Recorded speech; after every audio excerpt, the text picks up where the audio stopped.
How long does it take to get employee benefits effective for your small group health insurance plan? Let's dive right in. The time it takes for employee benefits to become effective for your small group health insurance plan, it varies. And it varies based off of the insurance company, the specifics of the policy, or the employer's decisions.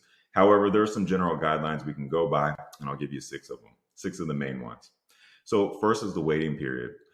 Many employers set up a waiting period for new employees before they can actually enroll in the group health insurance. So this can range from 0 days, so you can get it day one, all the way up to 90 days, or sometimes even longer in some cases. We'll talk about that in a second. But most common waiting periods are 30, 60, 90 days from the employee's start date. Number 2, we have enrollment period. So once the waiting period has passed, employees will have a specified amount of time to enroll in the health plan or the dental and vision and everything. So typically this is a real short window. Often it's 30 days, right? So the next piece, number 3, effective date. After an employee has enrolled, there may be additional waiting period before the plan actually starts. So for many plans, coverage begins the first of the month following enrollment. So as an example, if an employee enrolls on the 15th of the month, their coverage might not start until the 1st of the following month. However, some plans might offer immediate coverage upon enrollment. That's something you got to work out in the very beginning when you set up the plan for the year. So number 4, we have regulations. In the US, they have the ACA or Affordable Care Act, and that stipulates that any waiting period for employee health insurance cannot exceed 90 days. This means that after an employee becomes eligible for health insurance, their coverage must begin no later than the 91st day. Thank you, ACA. So special enrollment periods. There are also circumstances where employees, they can enroll outside of the standard enrollment period, such as qualifying events. You get married, you have a child, you lose your health coverage through your spouse.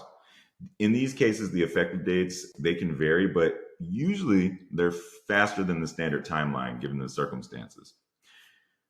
The last thing, state regulations. States may have additional regulations regarding waiting periods and the effective dates, especially for small businesses.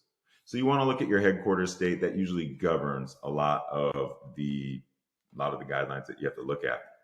So remember that these are just general guidelines. Employers, you have the flexibility within certain legal bounds. So it's always important for both the employers and the employees to carefully review the specifics of any given health insurance plan offered through the group and consult with your insurance provider or with your broker for precise details.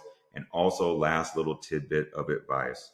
If you're going to offer a plan and deduct the amounts from payroll, make sure that you have everything set up for the pre-tax benefits. You want to make sure that all that information, the employer's contribution, the employee's contribution, is properly flowing through your 941, through your end of the year statements, so that on your W-2, when everybody turns it in, or you're on the other side as the employer, when you turn in your 1095, 1095C, all that stuff, you want to make sure it's nice and neat. So if you have any questions about how long it takes to get your employee benefits, set up an employee benefit strategy session. If you're in a rush, we can help you out.